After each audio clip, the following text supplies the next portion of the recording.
Meet Brett Smith, 43 years old, Blackburn born with a second life out in Malaga, Spain.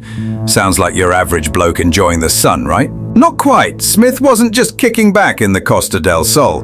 He was the financial fixer behind one of the most serious controlled substances operations the UK's seen in years.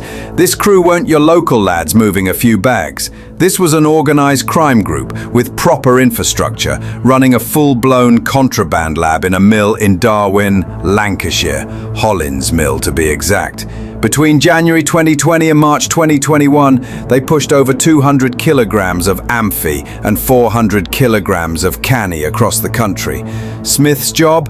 Keep the cash flowing, the product moving, and the operation running smoothly. He wasn't street level. He was the crucial middleman, the go-between coordinating logistics and money. But the downfall came from one critical slip, a shipment intercepted at Manchester Airport, then another in Dover, then Coventry. These seizures were linked directly to the gang's shipments Smith was involved in handling. Every seizure pulled on a thread unraveling the network. Central to the investigation was Encrypted, the encrypted messaging service criminals thought was uncrackable. Police cracked it open, and inside, Smith's messages to the gang's ringleader, Zachariah Deaffern, already jailed for 12 years for leading the gang and carrying a piece, showed his role coordinating deals, money transfers and shipments.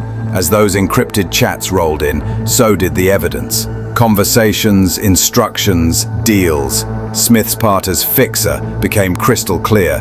He was instrumental in the operation's running and, by extension, its downfall. Just this week at Preston Crown Court, we learned Smith made just under £295,000 from the trade, which, let's be honest, for someone deep in a multi-million-pound Contra empire, that's barely a scratch. All that risk, all that heat, for money some people earn legit in a few years. Now he's been ordered to pay back £164,493.58, the full value of his available assets, or face another 20 months inside. And that's on top of the 4-year prison sentence he's already serving for encouraging and assisting the indictable offence.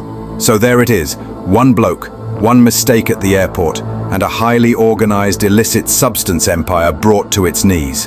Goes to show, doesn't matter how slick the setup is, one weak link can snap the whole chain.